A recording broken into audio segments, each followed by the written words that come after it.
قیامت کے دن کچھ لوگ ایسے ہوں گے جن کا روزہ ان کے منہ پر مار دیا جائے گا، ان کی نماز ان کے منہ پر مار دی جائے گی، بلکہ کچھ لوگ ایسے ہوں گے کہ ان کی نمازیں ان کے خلاف گواہی دیں گی، ان کا قیام، ان کے رکوع، ان کے سجود ان کے خلاف گواہی دیں گے۔ میرے محترم بھائیوں، سوچئے وہ لمحہ جب انسان اپنے ان اعمال کو نجات کا ذریعہ سمجھا ہوگا، لیکن وہی اعمال اللہ کے حضور اس کے خلاف گواہی دیں گے۔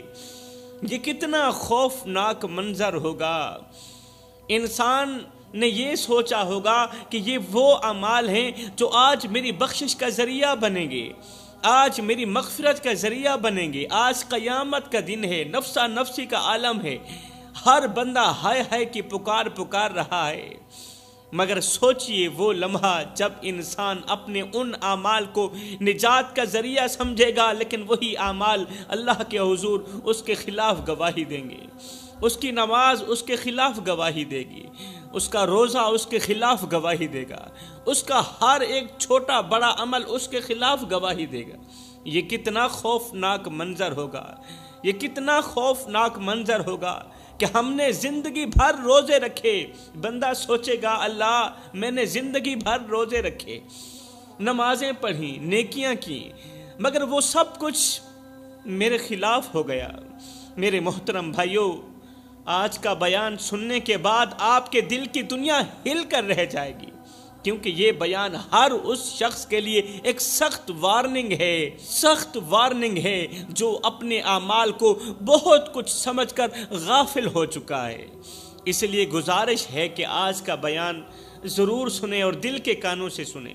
میرے محترم بھائیوں، قیامت کا دن ایسا ہولناک دن ہوگا کہ اس دن نہ ماں اپنے بچے کو پہچانے گی، نہ بہن اپنے بھائی کو یاد کرے گی، اور نہ دوست اپنے دوست کو دیکھے گا، کوئی کسی کا نہیں ہوگا۔ ہر شخص اپنی نجات کی فکر میں مبتلا ہوگا، ہر شخص اپنی مغفرت کی فکر میں مبتلا ہوگا، ہر آنکھ اشک بار ہوگی، ہر دل خوف سے کانپ رہا ہوگا۔ لیکن اس دن کچھ ایسے بد نصیب بھی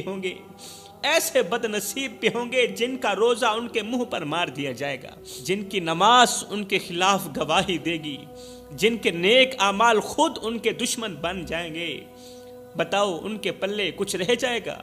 اللہ رب العزت نے فرمایا جو میرے ذکر سے غافل ہوگا میں اس کی زندگی کو تنگ کر دوں گا۔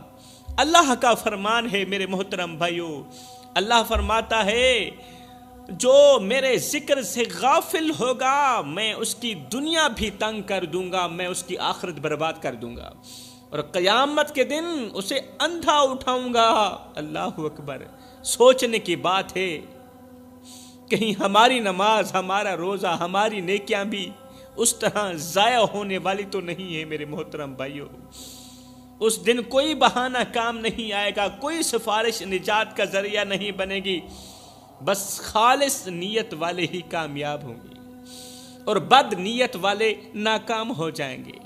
یہاں پر میں تمہیں آنکھوں سے آنسو نکالنے والا ایک واقعہ سناتا ہوں۔ کہتے ہیں کہ کسی بستی میں ایک اللہ والا بزرگ رہتا تھا۔ وہ بزرگ جس کے دل کا تعلق اللہ کی ذات کے ساتھ جڑا ہوا تھا۔ خدارا میرے بھائیوں، جوانوں، اپنے دل کا تعلق اللہ کی ذات کے ساتھ جوڑ لو نا۔ اللہ اکبر! دل کا تعلق اللہ کی ذات کے ساتھ جوڑ لو اور رب کو حاصل کرنے کی کوشش کرو، اپنے رب کو پہچاننے کی کوشش کرو، رب کو راضی کرنے کی اور رب کو حاصل کرنے کی کوشش کرو۔ جب رب تمہارا ہو گیا نا تو سمجھو پھر سب تمہارا ہو گیا۔ جب رب تمہارا ہو گیا، رب کے عشق میں، رب کی محبت میں اور مدینے والی کی محبت میں ایک وہ مقام بھی آتا ہے، ایک وہ لمحہ بھی آتا ہے کہ دعا تو رہی بڑی دور کی بات، انسان صرف سوچتا ہے میرا اللہ پوری کر دیتا ہے، پھر ہاتھ اٹھانے کی ضرورت بھی نہیں پڑتی۔ بس اپنے دل کا تعلق اللہ کی ذات کے ساتھ جوڑ کر دیکھو تو صحیح، اللہ کی ذات بھی یہی آوازیں دے رہی ہے، اور میرے بندے اپنے دل کا تعلق اللہ کی ذات کے ساتھ جوڑ کے دیکھ تو صحیح، بخشش کی حد نہ کر دوں، مجھے رب العالمین بھی نہ کہنا، بخشش کی انتہا نہ کر دوں، مجھے رب العالمین بھی نہ کہنا، ایک بار تو میری چوکھٹ پر آ کر تو دیکھ، میں رب ہو کر تیرا استقبال کروں گا، تجھے ویلکم کہوں گا۔ کہتے ہیں کسی بستی میں ایک اللہ والا بزرگ رہتا تھا، اس کے دل کا تعلق اللہ کی ذات کے ساتھ جڑا ہوا تھا۔ اللہ اکبر، جو ہمیشہ اللہ کے ذکر میں مشغول رہتا تھا۔ جوانوں، دنیا میں 3 طرح کے لوگ رہتے ہیں، ایک وہ جو اللہ کو مانتے ہیں، دوسرے وہ جو اللہ کی مانتے ہیں، ایک وہ جو اللہ کو مانتے ہیں، دوسرے وہ جو اللہ کی مانتے ہیں، تیسرے وہ جن کی اللہ مانتا ہے۔ اب یہ بزرگ وہ تھا جن کی اللہ مانتا تھا۔ کہتے ہیں کسی بستی میں ایک اللہ والا بزرگ رہتا تھا۔ یہ بزرگ ہمیشہ اللہ کے ذکر میں مشغول رہتے تھے، دن کو روزہ رکھتے، پوری رات قیام کرتے تھے، راتوں کو اٹھ کر روتے تھے۔ راتوں کی تنہائیوں میں اٹھ کر رونا میرے اللہ کو بہت زیادہ پسند ہے۔ راتوں کی تنہائیوں میں اٹھ کر گڑ گڑا کر بچوں کی طرح اللہ کے حضور رونا میرے اللہ کو بہت زیادہ پسند ہے۔ وہ اللہ والے دن کو لوگوں کی مدد کرتے، کیونکہ مدد کرنے والا شخص بھی تو اللہ تعالیٰ کا محبوب ہوا ہے نا۔ عبادت اس مقام تک نہیں پہنچاتی جہاں غریب کی مدد پہنچاتی ہے، مخلوق خدا کی مدد پہنچاتی ہے، وہاں تک تو عبادت بھی نہیں پہنچا سکتی۔ وہ عبادت گزار کتنا بڑا عبادت گزار ہوگا، دن کو روزہ رکھتا تھا، پوری رات قیام کرتا، پھر دن کو اللہ کی مخلوق کی مدد کرتا، خدمت کرتا۔ وہ اپنی زبان سے ہمیشہ حکمت کے بول بولتا تھا، حکمت کے الفاظ بولتا تھا۔ ایک دن ایک شخص اس بزرگ کے پاس آیا، اللہ والے کے پاس آیا۔ اس شخص کی آنکھوں میں آنسو تھے، روتا ہوا یہ شخص حاضر ہوا۔ کہا، حضرت میری زندگی مصیبتوں سے بھری پڑی ہے، میں جو بھی کام شروع کرتا ہوں وہ ناکام ہو جاتا ہے، اور بڑی بدقسمتی کی بات یہ ہے کہ میری دعا بھی قبول نہیں ہوتی، میرے گھر میں برکت نہیں آتی، اور میری ہر کوشش ناکام ہو جاتی ہے۔ آخر ایسا کیوں ہو رہا ہے؟ آخر مجھے کیوں لگ رہا ہے کہ میرا اللہ مجھ پر ناراض ہو گیا؟ آخر مجھے کیوں لگتا ہے کہ رحمت کے فرشتے مجھ پر خفا ہو چکے ہیں، اس لیے تو میرے گھر میں نہیں آتے، میرے گھر میں بے برکتی نے ڈیرا ڈال دیا، آخر ایسا کیوں ہو رہا ہے؟ یہ سن کر وہ بزرگ خاموش ہو گیا، تھوڑی دیر کے لیے خاموش رہا، پھر بزرگ نے آنکھیں بند کی اور روتے ہوئے فرمایا، بیٹا میں تمہیں ایک واقعہ سناتا ہوں جو شاید تمہاری زندگی بدل دے۔ اللہ والا اس دکھی آنے والے شخص کو ایک واقعہ سنانے لگا، وہ واقعہ آپ بھی سنیں۔ کہنے لگا، میں تمہیں ایک واقعہ سناتا ہوں جو شاید تمہاری زندگی بدل دے۔ بیٹا، کئی سال پہلے ایک شخص میرے پاس آیا تھا۔ یہ اللہ والا اس دکھیار انسان کو ایک واقعہ سنا رہا ہے، کہہ رہا ہے، بیٹا کئی سال پہلے ایک شخص میرے پاس آیا تھا، وہ بھی تیری طرح اپنی مصیبتوں سے پریشان تھا، مصیبتوں کی دلدل میں پھنسا ہوا تھا۔ میں نے اس سے کہا کہ بھائی اپنی زندگی پر غور کر اور دیکھ کہ کہیں تیرے اعمال میں کوئی کھوٹ تو نہیں۔ یہ سن کر وہ شخص کانپتے ہوئے میرے سامنے بیٹھ گیا۔ جب میں نے اس آنے والے شخص کو کہا نا کہ اپنے اعمال میں دیکھ کہ کہیں تیرے اعمال کے اندر کوئی کھوٹ تو نہیں ہے نا، کوئی ملاوٹ تو نہیں، میری یہ بات سن کر وہ شخص کانپتے ہوئے میرے سامنے بیٹھ گیا۔ اب اس نے کہا کہ اے اللہ والے، ایک بار میں نے ایک یتیم بچے کا حق مارا تھا، میں نے اس کے والد کی وفات کے بعد اس کی جائیداد پر قبضہ کر لیا تھا۔ جب میں نے اس کے والد کی جائیداد پر قبضہ کر لیا تو وہ یتیم در در کی ٹھوکریں کھاتا رہا، لیکن میں نے اس کی ایک بھی نہ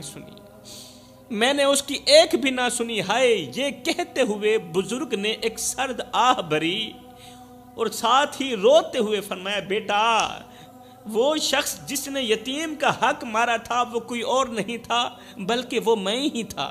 جب میں نے حرام مال کھایا، کسی کی پراپرٹی پر قبضہ جمایا، پھر کیا ہوا؟ میری دعائیں قبول ہونا بند ہو گئی، میرے گھر میں برکت ختم ہو گئی، میرے بچے بیمار رہنے لگے اور میری راتوں کی نیند اڑ گئی۔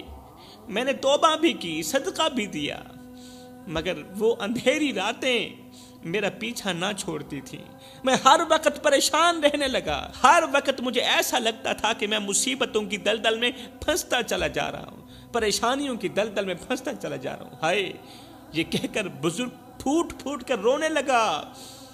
پھر فرمایا، پھر کیا ہوا؟ ایک دن میں اس یتیم بچے کو ڈھونڈنے کے لیے نکلا۔ جب مجھے ہوش آئی نا کہ میں کیا کر بیٹھا، جب سے میں نے اس یتیم بچے کا مال کھایا تھا، تب سے میں پریشانیوں کی دلدل میں پھنستا ہی چلا جا رہا ہوں، مصیبتوں کی دلدل میں پھنستا ہی چلا جا رہا ہوں۔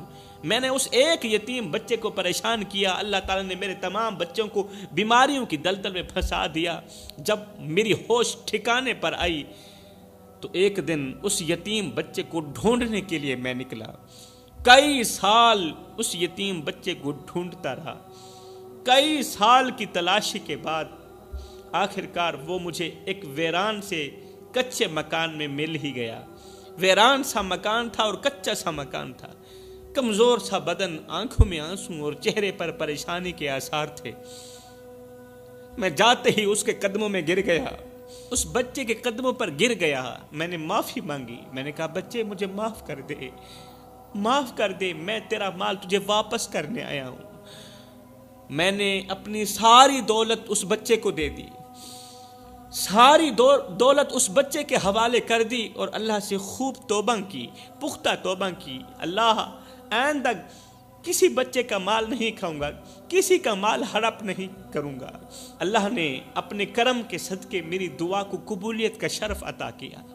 اللہ کے کرم سے پھر کیا ہوا، میرے گھر میں پھر سے برکت آنے لگی۔ میرے بیمار بچے ایک دم صحت یاب ہو گئے۔ جب میں نے حق والوں کو حق دیا نا، حق والوں کے سپرد ان کی امانت کی، پھر اچھے دن بھی آنے لگے اور میری راتیں سکون سے گزرنے لگی۔ پھر بزرگ نے اس دکھی شخص کو نصیحتیں کرتے ہوئے کہا، بیٹا اگر تیری دعائیں قبول نہیں ہوتی، اگر تیرے گھر میں بھی برکت ختم ہو گئی ہے، اگر تجھے ہر طرف ناکامیوں نے گھیر رکھا ہے، تو اپنے ماضی پر غور کر، میری طرح تو بھی اپنے ماضی پر غور کر، کیونکہ تو بھی اسی مرض میں مبتلا ہے جس مرض میں میں مبتلا ہوا تھا۔ پھر میری طرح تو بھی اپنے ماضی پر غور کر، گزرے ہوئے وقت پر غور کر، کہیں تو نے کسی کا دل تو نہیں دکھایا، کہیں تو نے کسی کا حق تو نہیں مارا، کسی کی بد دعا تو نہیں لی۔ یاد رکھ، مظلوم کی بد دعا سیدھا عرش پر جاتی ہے اور اللہ سے اپنی بات منوا کر ہی دم لیتی۔ مظلوم کی بد دعا، دنیا میں ایک مظلوم کی بد دعا ہے جو ہواؤں کو پھاڑتی ہوئی، فضاؤں کو پھاڑتی ہوئی، پہلا آسمان چیر کر، دوسرا آسمان چیر کر، ساتواں آسمان چیر کر عرش کا دروازہ جا کھٹکھٹاتی ہے اور اپنی بات منوا کر ہی دم لیتی ہے۔ میرے رسول کریم نے فرمایا، مظلوم کی بد دعا سے بچنا، کیونکہ مظلوم جب بد دعا کے لیے ہاتھ اٹھاتا ہے نا، پھر اس کی یہاں سے نکلی بد دعا سیدھا عرش کا دروازہ جا کھٹکھٹاتی ہے اور اپنی بات منوا کر ہی دم لیتی ہے۔ اگر ہو سکے تو مظلوم کی مدد کر کے مظلوم سے دعا ضرور لینا، بد دعا مت لینا۔ میرے محترم بھائیوں، اس واقعے میں ہمارے لیے بہت بڑا سبق چھپا ہے۔ اگر اللہ نے ہمیں عقل سلیم عطا کی ہے تو ہمارے لیے بہت بڑا سبق چھپا ہے اس واقعے کے اندر۔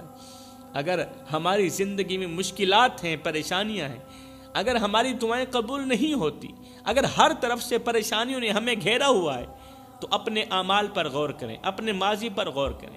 شاید ہم نے کسی کا حق مارا ہو، کسی کی دل آزاری کی ہو، یا کسی مظلوم کا دل دکھایا ہو سکتا ہے۔ اگر دکھایا ہے تو ابھی بھی وقت ہے، جا کر ان سے معذرت کر لو، ان کا حق ان کے سپرد کر دو۔ اب بات کرتے ہیں کہ وہ کون سے 5 گنہگار لوگ ہیں جن کی قیامت کے دن عبادت ان کے منہ پر مار دی جائے گی۔ آخر وہ کون سے گناہ ہیں؟ آخر وہ لوگ کون سے گناہ کرتے ہیں جن کی وجہ سے ان کے روزے، نمازیں اور دیگر عبادات اللہ کے ہاں قبول نہیں ہوتی؟ فرمایا، پہلا شخص ریاکاری کرنے والا، وہ شخص جو دوسروں کو دکھانے کے لیے عبادت کرتا ہے۔ یہ وہ بد نصیب ہوتا ہے جو لوگوں کے سامنے بڑا پرہیزگار اور نیک بننے کی کوشش کرتا ہے، مگر حقیقت میں اس کا دل اللہ کے خوف سے بالکل خالی ہوتا ہے۔ وہ مسجد میں بڑے خشوع و خضوع کے ساتھ نماز پڑھتا ہے، لوگوں کے سامنے قرآن کی تلاوت کرتا ہے، صدقہ اور خیرات میں بڑھ چڑھ کر حصہ لیتا ہے، لیکن یہ سب کچھ اللہ کے لیے نہیں بلکہ لوگوں کو متاثر کرنے کے لیے کرتا ہے۔ اللہ نے قرآن پاک میں فرمایا بے شک منافق لوگ اللہ کو دھوکہ دینا چاہتے ہیں، حالانکہ اللہ انہی دھوکہ دینے والوں کو اچھی طرح جانتا ہے۔ یہ جو دھوکے باز فراڈیاں ہیں نا، 2 نمبر ہیں نا، جو اللہ کو بھی دھوکہ دینا چاہتے ہیں، اللہ ان دھوکہ دینے والوں کو اچھی طرح جانتا ہے، ان کی اوقات سے اچھی طرح واقف ہے۔ اور جب وہ نماز کو کھڑے ہوتے ہیں یہ دھوکے باز، تو کاہلی کے ساتھ کھڑے ہوتے ہیں، کاہلی کے ساتھ، سستی کے ساتھ کھڑے ہوتے ہیں، لوگوں کو دکھانے کے لیے نماز پڑھتے ہیں، لوگوں کو دکھانے کے لیے قیام، رکوع و سجود کرتے ہیں، اور اللہ کو بہت کم یاد کرتے ہیں۔ حقیقت تو یہ ہے میرے محترم بھائیو، سوچنے کی بات ہے کہ اگر ہماری عبادت میں خلوص نہ ہو، ہماری نماز میں خلوص نہ ہو، اگر ہم اللہ کو خوش کرنے کے بجائے لوگوں کی تعریف کے طلبگار ہوں، تو ہماری یہ عبادت ہمارے لیے بوجھ بن جائے گی، بوجھ بن جائے گی۔ اللہ ایسی عبادت کو قبول نہیں کرے گا۔ قیامت کے دن یہ عبادت ہمارے منہ پر مار دی جائے گی۔ میرے رسول کریم نے فرمایا قیامت کے دن سب سے پہلے جس شخص کا حساب ہوگا نا، وہ وہی شخص ہوگا جس نے لوگوں کو دکھانے کے لیے عبادت کی ہوگی۔ سب سے پہلے اس شخص کا حساب ہوگا۔ اللہ فرمائے گا جا، جس کے لیے تو نے عبادت کی تھی اس کے پاس جا اور اپنی جزا لے، میرے پاس کوئی جزا نہیں۔ آج ہی اپنے دل کا جائزہ لے، کہیں ہماری نماز لوگوں کو متاثر کرنے کے لیے تو نہیں، کہیں ہمارا روزہ لوگوں کو متاثر کرنے کے لیے تو نہیں، کہیں ہمارا صدقہ اس لیے تو نہیں کہ لوگ ہمیں سخی کہیں، ہمارا صدقہ کہیں اس لیے تو نہیں کہ لوگ ہمیں سخی کہیں، کہیں ہمارا قرآن پڑھنا دکھاوے کے لیے تو نہیں۔ اگر ایسا ہے تو یاد رکھیں قیامت کے دن وہی اعمال ہمارے منہ پر دہ مارے جائیں گے جو ہم لوگوں کو دکھانے کے لیے کرتے تھے۔ اب میں دوسرے شخص کے بارے میں بتاتا ہوں جس کی عبادت قیامت کے دن اس کے منہ پر مار دی جائے گی، اللہ قبول نہیں کرے گا۔ یہ وہ شخص ہوگا جو اپنے ماں باپ کو دکھ دیتا ہو، ماں باپ کو درد دیتا ہوگا۔ قیامت کے دن ماں باپ کو دکھ دینے والے شخص کی عبادت اس کے منہ پر مار دی جائے گی، اللہ قبول نہیں کرے گا۔ اللہ کو ایسی نماز کی ضرورت ہی نہیں ہے، ایسی عبادت کی ضرورت ہی نہیں، کیونکہ اس نے اپنی ماں اور باپ کی خدمت کرنے کے بجائے انہیں تکلیف پہنچائی، باپ کی عزت والی پگڑی خاک میں ملائی۔ اللہ نے قرآن میں ہمیں بار بار حکم دیا ہے کہ اپنے ماں باپ کے ساتھ حسن سلوک کرو، ان کی عزت کرو، ان کی خدمت کرو۔ آج کل کے ماں باپ بہت زیادہ پریشان ہیں، بہت زیادہ پریشان ہیں۔ اکثر بچے اپنے والدین کی عزت نہیں کرتے، ماں باپ کی خدمت نہیں کرتے، اور اپنے کاموں میں مشغول رہ کر ان کی تکالیف کا خیال نہیں رکھتے۔ اس دنیا میں ماں باپ اپنی زندگی کی تمام خوشیاں قربان کر کے اپنی اولاد کی پرورش کرتے ہیں، سکھ چین سب کچھ قربان کر کے اپنی اولاد کی پرورش کرتے ہیں، مگر آج کل کے بچے ان کی تکالیف کو نظر انداز کرتے ہیں اور اپنی دنیا میں مگن رہ جاتے ہیں۔ ماں باپ بیچارے روتے رہتے ہیں ساری زندگی، اولاد کو دیکھنے کے لیے ترستے رہتے ہیں۔ آج باپ کے کان بیٹے کی آواز سننے کے لیے ترس رہے ہیں، باپ کی آنکھیں بیٹے کو دیکھنے کے لیے ترس رہی ہیں، لیکن بیٹے کو ابھی تک بھی شرم نہیں آئی۔ ایک کڑوی حقیقت یہ ہے کہ ہم میں سے اکثر لوگ اپنے عبادات میں اتنے غافل ہیں کہ ہم سمجھتے ہیں کہ روزے، نمازیں اور صدقات ہی ہمیں اللہ کے ہاں کامیاب بنا دیں۔ یہ ہماری غلط سوچ ہے۔ روزے، نمازیں اللہ کے ہاں کامیاب نہیں بنائیں گی، یہ تو ہمارے اوپر فرض ہے، ہم نے ہر حال میں نماز پڑھنی ہے، لیکن حقیقت یہ ہے کہ جب تک ہم اپنے گناہوں، ظلم اور بدکاری سے توبہ نہیں کرتے، ہمارے عبادات ہمیں کوئی فائدہ نہیں پہنچا سکتی۔ ہم اپنے ماں باپ، بہن بھائیوں اور دوسروں کے حقوق کی پاماری کرتے ہیں، ان کے ساتھ برے سلوک کرتے ہیں، پھر بھی سوچتے ہیں کہ اللہ ہماری عبادات کو قبول کرے گا۔ ظلم ایک ایسی بیماری ہے جو نہ صرف انسان کی روح کو تباہ کرتی ہے بلکہ اس کے معاشرتی رشتہ اور امن کو بھی نقصان پہنچاتی ہے۔ جو شخص ظلم کرتا ہے وہ نہ صرف دوسروں کی زندگی اجیرن کرتا ہے بلکہ اپنے لیے بھی عذاب کا سامنا تیار کرتا ہے۔ تو فرمایا تیسرا شخص ظالم ہو گیا۔ چوتھا شخص جس کی نماز قبول نہیں ہوتی، قیامت کے دن اس کی عبادت اس کے منہ پر مار دی جائے گی، وہ ہے تکبر کرنے والا۔ تکبر کرنے والا، خود کو دوسروں سے افضل سمجھنے والا، تکبر اللہ تعالیٰ کی چادر ہے۔ جو اس چادر کو کھینچتا ہے نا، اللہ تعالیٰ اسے تباہ و برباد کر دیتا ہے۔